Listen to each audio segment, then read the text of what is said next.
Eu quero terminar hoje a última mensagem da série Servir ao Senhor com Alegria, que é sobre ministério, amém?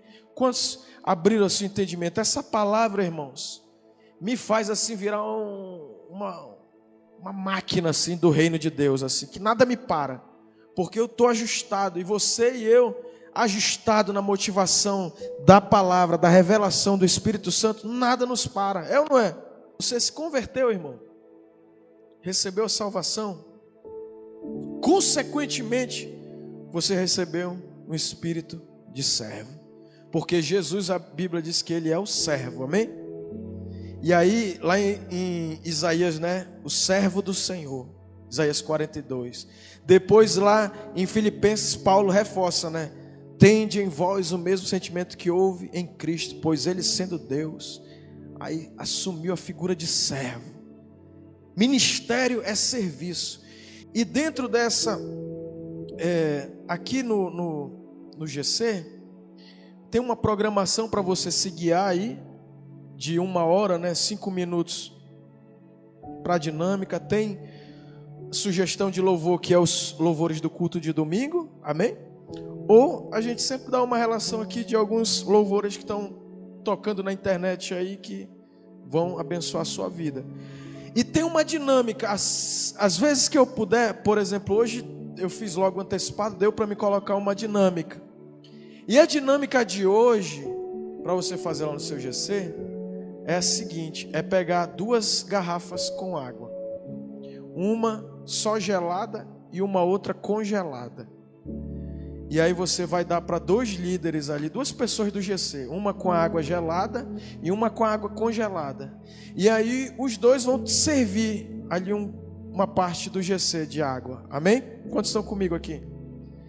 Só que a grande lição dessa dinâmica é que a gente só consegue servir se o nosso coração estiver amolecido pelo fluir do Espírito Santo.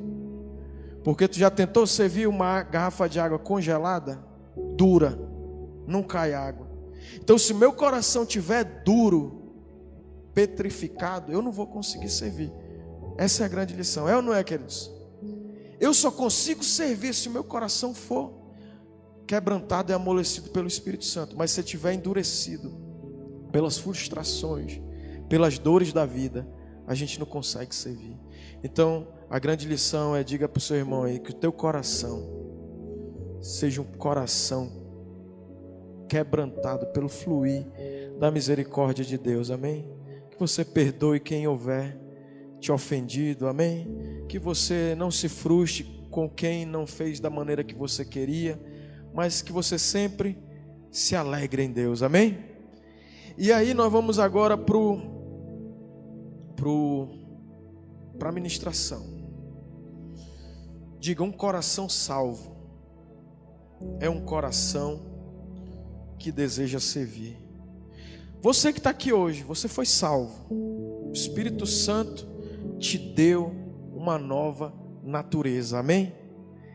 E é natural agora, é sobrenaturalmente natural que você quer servir a Deus, que você quer ser útil para o Espírito Santo, que você quer ver pessoas, mas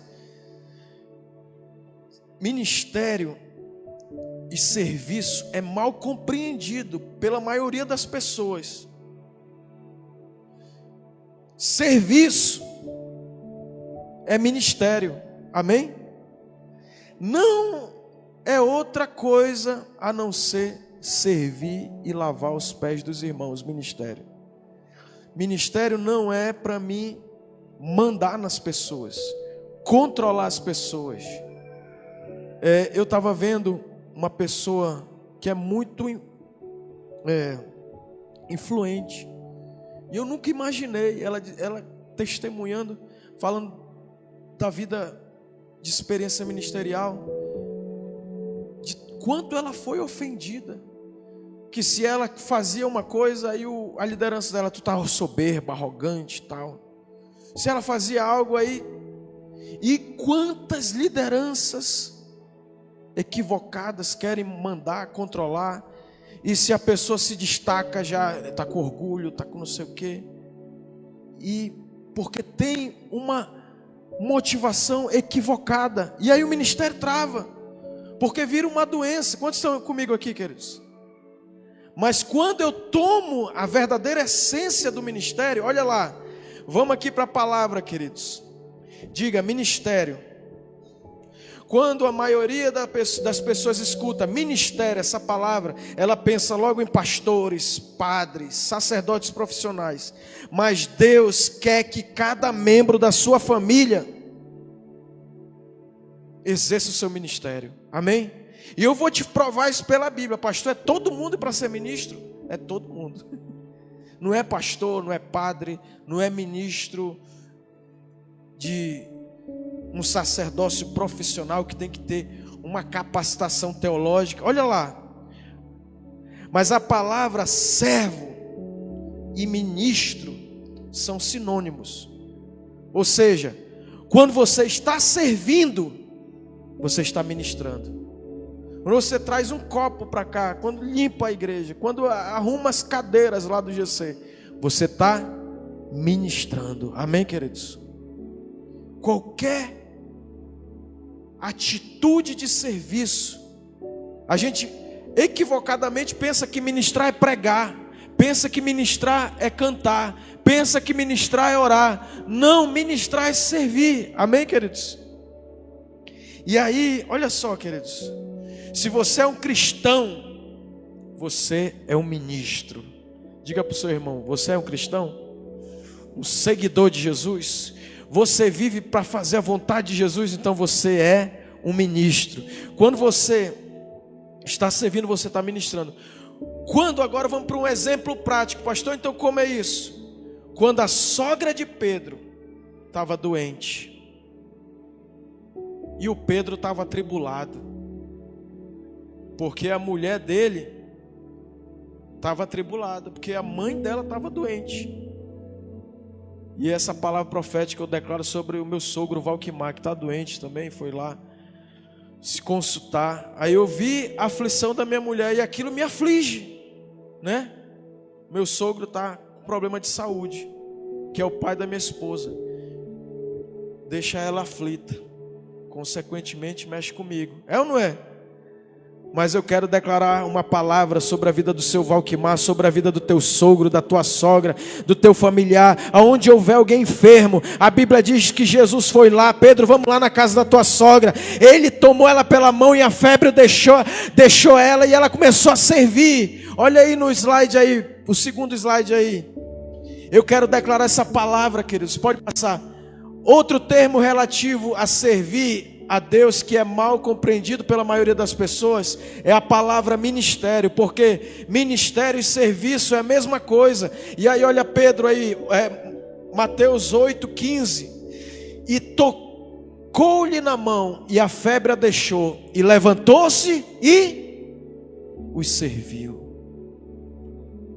Quando Deus nos cura, quando Deus nos salva, quando Deus nos abençoa, é para a gente servir, é para a gente ser instrumento de cura, de bênção, de salvação. Amém, queridos? E aí, é exatamente isso. A sogra de Pedro, não, agora tu vai fazer um curso de teologia de 5 anos, para te exercer teu ministério. É isso? E ela se levantou e serviu. Quantos vão se levantar aqui em nome de Jesus? Quantos já se levantaram? Eu já me levantei, amém? E eu vou servir. E aí ela foi pregar, ela foi orar, ela foi servir. Consequentemente, ela estava ministrando. Irmãos, é muito poderoso isso, sabe? Quando nós somos curados, nós somos curados para ajudar outros. O teu maior ministério é a tua maior dor. A tua maior mensagem é o teu testemunho. Tem pessoas hoje que vão ser transformadas, não por uma palavra de um pastor de púlpito, amém? Mas vão ser transformadas e tocadas pela tua vida. E é no teu ministério. Uma vez disseram para John Wesley: olha, tu está proibido, a igreja religiosa disse, tu está proibido de pregar nas paróquias da igreja anglicana. E aí John Wesley foi para as praças. E aí ele disse: a minha paróquia é o mundo. E aí afluíam as multidões. E Wesley pregava nas praças ao ar livre. E aí multidões. Lá na paróquia era bem pequenininha, né? Cabia poucas pessoas. Mas diga para o seu irmão: sabe onde é o teu ministério? É a tua missão nesse mundo. Onde tu estiver, Deus vai te levantar lá para você abençoar. Então, nós somos abençoados para ser uma bênção. Nós somos salvos para servir e não para ficar sentado esperando pelo céu. Irmãos, isso aqui, eu queria que você olhasse aqui para mim com muita atenção. Eu e você não fomos salvos para ficar sentado esperando o céu. Sabe por quê?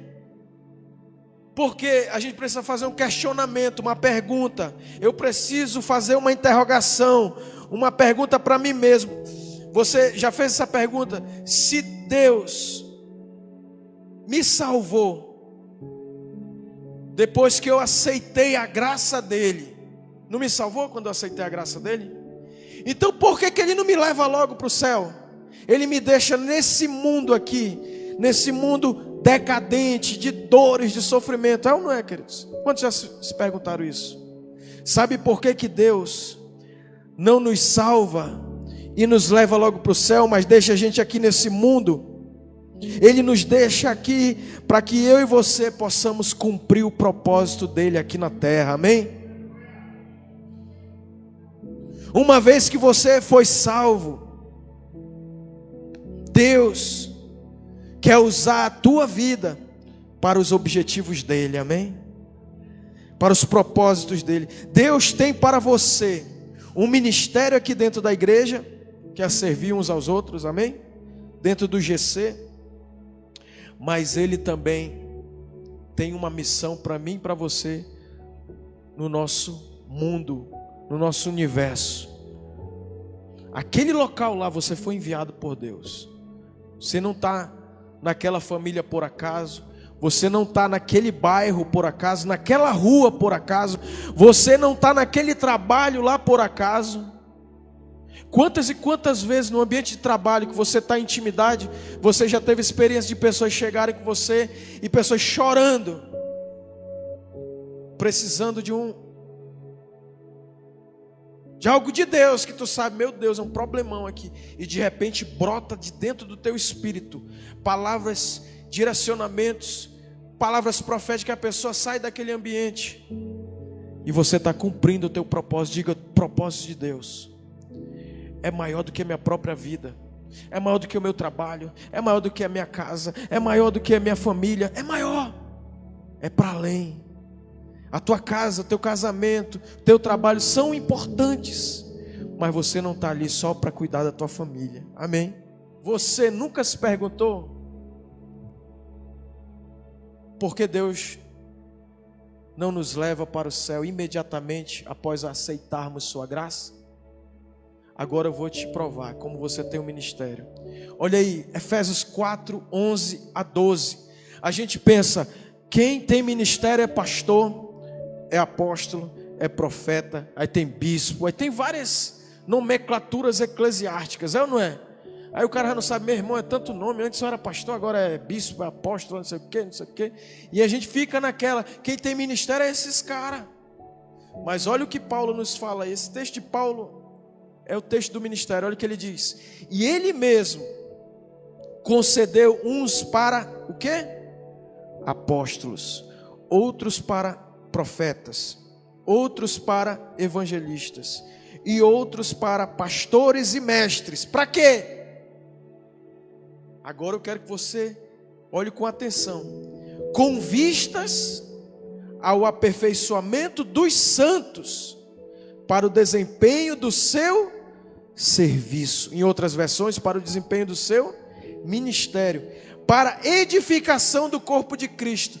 Então, olha o que Paulo está nos ensinando, que o apóstolo, que o profeta, que o mestre, que o evangelista, que o pastor, Ele aperfeiçoa, ele treina, ele capacita os santos para a obra do ministério. Quem exerce o ministério é os santos. Você já tinha olhado para essa perspectiva?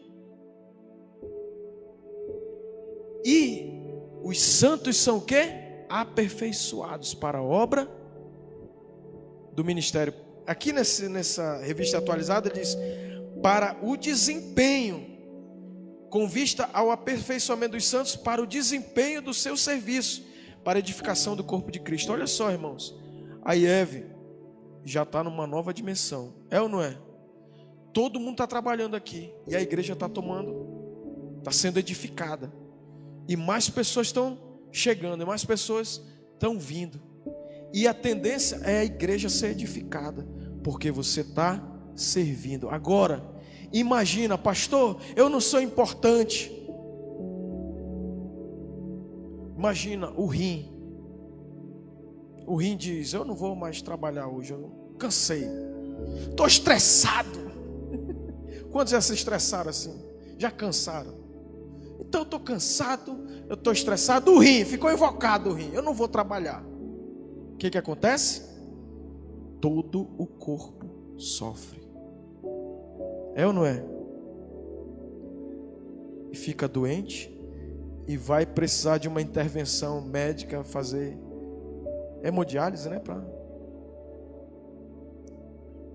Agora, se o rim diz: não, vou funcionar, eu vou servir o corpo, ele começa a fazer o trabalho dele. Todo o corpo é abençoado. Então diga para o seu irmão: o teu ministério edifica ou destrói o corpo? Traz saúde para o corpo quando você funciona, ou adoece o corpo quando você diz: eu não vou fazer? É forte isso ou não é, irmãos? Quando eu recebi essa palavra, irmãos, que eu estou ministrando aqui, há 10 anos atrás, eu volto nela, porque às vezes dá vontade o cara parar, e eu digo: cara, se eu parar, vai todo o corpo sofrer. Não é que eu seja presunçoso. Quantos estão me entendendo, queridos? Mas é que ou eu sou instrumento que edifica a igreja, ou eu sou instrumento que, não tem esse termo, né? Desedifica, mas destrói a igreja, faz a igreja ficar doente. Mas eu quero declarar sobre a tua vida: você vai funcionar, você já está funcionando, você já está servindo. Pode ser o trabalho mais simples: pastor, eu só posso dar essa pequena contribuição, eu vou ali, eu vou só frequentar o GC. Só de você chegar lá já dá saúde para o corpo, já abençoa. É ou não é, queridos? E a tua presença já faz a diferença no culto, na reunião, é ou não é? Por quê, irmãos? Porque você está sendo capacitado por Deus através de pastor, de mestre.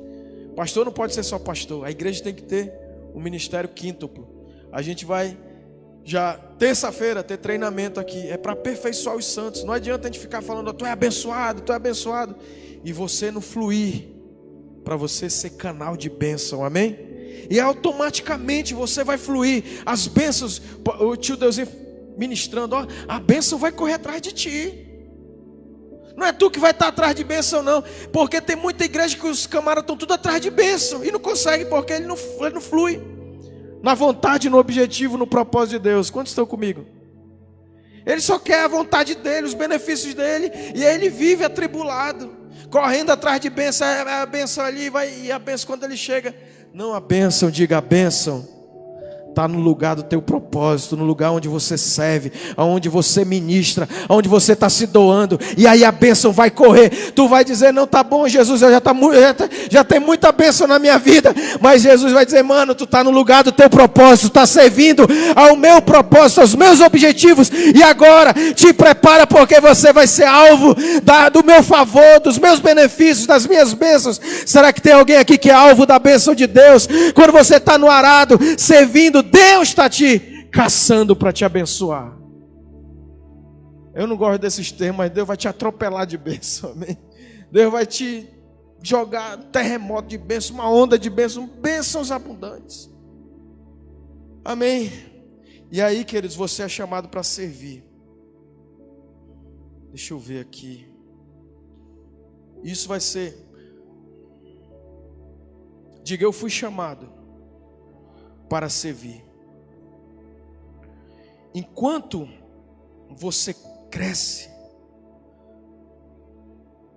Você às vezes pensa assim, às vezes pensava, lá atrás, pô, não, eu tenho que ser pastor. Mas ao mesmo tempo, por um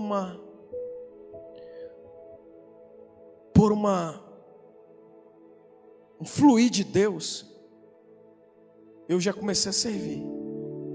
Eu fui, entreguei minha vida para Jesus, 16 anos, 1997, lá na sala da vovó, e eu estava lembrando, ontem lá, o vovô morreu um pouco antes disso, acho que foi em 95 que o vovô morreu, eu acho. Lembra, Junho? Não lembro. 95, 96 o vovô morreu. Mas antes de o vovô morrer, ele ficou...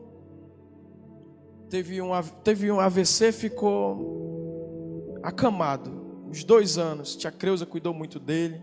Sempre a tia Creuza cuidando. E aí eu lembro... Eu era um drogado. Eu era um bêbado, vivia drogado. Tristíssimo, mas era a minha realidade, infelizmente. Mas é bênção. Às vezes eu falo, eu com vergonha. Porque tem gente, olha, eu era isso, se alegra, né? Porque ele era perdido. Não sei. Mas outro dia aqui na IEV mesmo veio um cara que estava na mesma situação que eu. Ele disse, pastor, o diabo disse uma coisa, mas o Espírito Santo usou. Aquele dia que o senhor falou que o senhor tinha esse mesmo problema que eu estou enfrentando. E eu vim aqui desesperado, que eu quero sua ajuda. E aí eu pude, através daquela dor lá de trás, ministrar ele. Mas eu lembro que eu estava naquela vida muito doido. Não tem o Natal? Feliz Natal. E eu estava lá na S4. Estava meio chapado, parando aí. Natal, virada de ano, Feliz Natal. Eu saí caladinho, Rai. Fui lá na cama do vovô sozinho lá. Acho que a vovó também estava com ele. Vovô acamado, olhos abertos, mas não falava, mas ouvia. E aí eu falei com o vovô, eu disse, vô, Feliz Natal, eu lhe amo, vô. Eu lhe amo, Senhor. Isso é um noiado. E eu quero dizer que naquelas minhas palavras, né? Tipo, dizendo que ele não estava só, E aí eu chorei com o vovô lá, e o vovô acamado, e eu vi que saiu lágrimas do olho dele, que ele não falava. E aí passou um pouco de tempo, o vovô faleceu. A primeira pessoa que morreu na minha família foi o vovô. E aquilo foi um choque. Aí o cara, lá na rua de novo, lá naquela região ali, estão velando o vovô lá na sala. Ficou lá na sala da vovó, bem apertadinho, o caixão do vovô. Eu não consegui ir. Porque aquilo era algo assim, chocante para mim. Ninguém da minha família morreu, eu vou ver. Aí eu disse para os meninos, aí o Márcio veio me chamar, eu até disse para o Márcio, eu disse, mano, eu não quero ir ver não. Eu quero ficar com a memória do dia que eu me despedi dele. Feliz Natal. Aí o vovô foi sepultado, eu não vi ele no caixão, eu não fui lá no cemitério. Passou um tempinho, o titio, dia de finados, 1997, 2 de novembro de 97, fazendo a reunião na sala onde meu avô foi sepultado, no dia dos mortos, foi o dia da vida. E aí aquele dia Deus veio ao meu encontro. Na verdade Deus me atraiu, eu não entendi, Jones, como eu fui atraído para aquele, mas era a graça de Deus já. De longe se me deixou ver o Senhor dizendo, com cordas de amor eu te atraí, com benignidade eu te chamei.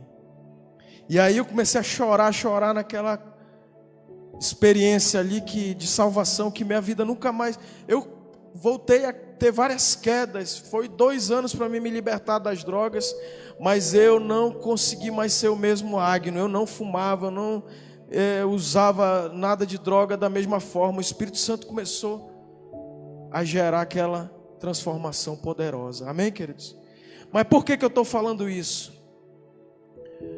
Porque desde aquele dia, irmãos, nasceu uma paixão de evangelizar, de ganhar almas. Eu não sabia nada do evangelho, mas eu chamava meus colegas, tudo noiado, ei, mano, bora. Aí às vezes eles iam, às vezes ele bagunçava comigo, tirava chacota. O Duda várias vezes tirou onda comigo, que era o mais bagunceiro. E aí o moleque, você não está entendendo a parada, mais uma hora. Aí passava o tempo, lá vem o Duda chorando. Mano, tu é crente mesmo, bicho, eu estou assim, assim. E aí eu já dava uma palavra. E desde aquele dia eu queria ser pastor, porque eu achava que para servir a Deus tinha que ser pastor. Mas eu já comecei a servir ali, amém?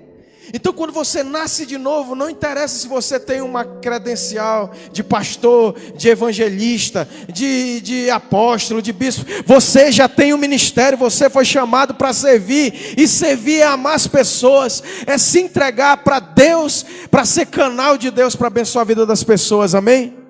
Aí depois eu virei pastor, mas eu nem queria mais.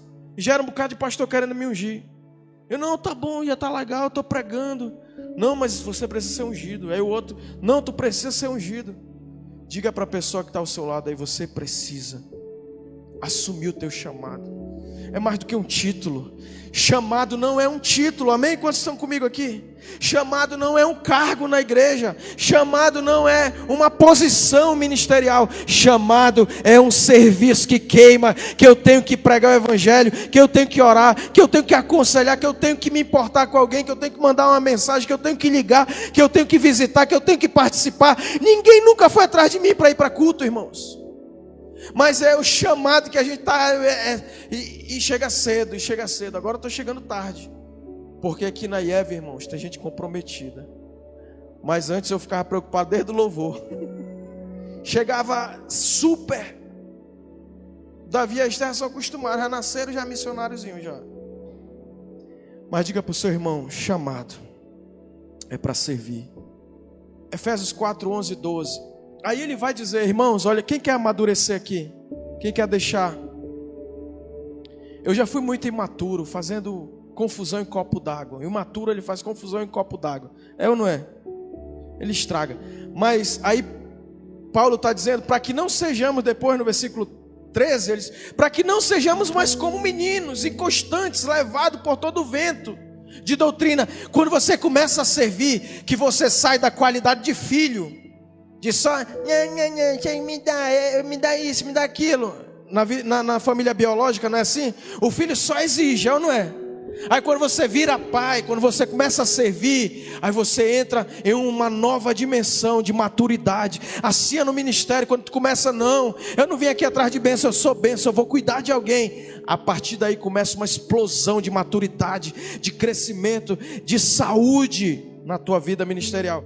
1 Coríntios 1, 23 a 31, esse foi o texto. Eu fui ungido no concílio de pastores, que tinha um pastor da segunda igreja batista. Imagina isso, irmão. Pastor da segunda igreja batista. Aí tinha um pastor da Assembleia de Deus do Amazonas. Aí tinha um outro pastor lá presbiteriano. Foi uma salada mista.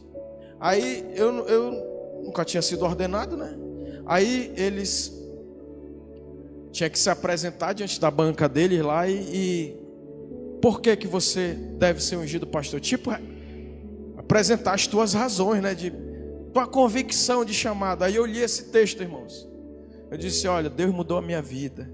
E desde que Ele mudou a minha vida, eu só vivo para anunciar e proclamar o Evangelho. E eu acho que isso é um chamado que eu tenho. Eu não consigo parar de pregar. Onde eu estou pregando. Aí eu li esse texto aí, ó. Mas nós pregamos a Cristo crucificado, que é escândalo para os judeus, loucura para os gregos, mas para os que são chamados, quantos são chamados aqui? Mas para os que são chamados, tanto judeus, aí ele vai e inclui, tanto judeus como gregos, lhe pregamos a Cristo, poder de Deus e sabedoria de Deus. Olha só, Jones, porque a loucura de Deus é mais sábia do que os homens, e a fraqueza de Deus é mais forte do que os homens. Porque vede, irmãos, a vossa vocação, que não são muitos os sábios segundo a carne, nem muitos os poderosos, nem muitos os nobres que são chamados, mas Deus escolheu as coisas loucas desse mundo para confundir as sábias, e escolheu as coisas fracas desse mundo para confundir as fortes, e Deus escolheu as coisas vis desse mundo e as desprezíveis e as que não são, para aniquilar as que são, para que nenhuma carne se se glorie perante Ele. Mas vós sois dele, em Jesus Cristo, o qual para nós foi feito por Deus sabedoria, justiça, santificação, redenção. Porque como está escrito, aquele que se gloriar, glorie-se no Senhor. Tu é a glória, amém, queridos? Aí o outro texto, só para a gente encerrar. Deus, porque o Deus a quem eu sirvo, Romanos 1:9, porque Deus a quem sirvo em meu espírito, no evangelho do seu Filho, é a minha testemunha de como incessantemente faço menção de vós. Agora o último slide, Romanos 8:28-30. Sabemos que todas as coisas cooperam para o bem daqueles que amam a Deus. Daqueles que são o quê? Chamados segundo o seu propósito. Porque aos que de antemão conheceu, também os predestinou para serem conformes à imagem de seu Filho, a fim de que ele seja o primogênito dentre muitos irmãos. E aos quais também predestinou, a esses também chamou, diga chamou. E aos que chamou, a esses também justificou. E aos que justificou, a esses também glorificou. 1 Coríntios 7:17. Ande cada um, segundo o Senhor lhe tem distribuído. Cada um conforme Deus o tem chamado. Diga, conforme Deus o tem chamado. É assim que ordeno a todas as igrejas. Filipenses 3:14. Prossigo para o alvo, pelo prêmio da soberana vocação de Deus em Cristo Jesus. 1 Pedro 2:9. Mas vós sois geração eleita, sacerdócio real, nação santa, povo de propriedade adquirida, para que anuncieis as virtudes daquele que vos chamou das trevas para a sua maravilhosa luz. 2 Pedro 1:3. Visto como seu divino poder nos deu tudo que diz respeito à vida e piedade, pelo conhecimento daquele que nos chamou pela sua glória e virtude. Eu queria te convidar a se colocar de pé. E eu queria cantar um louvor.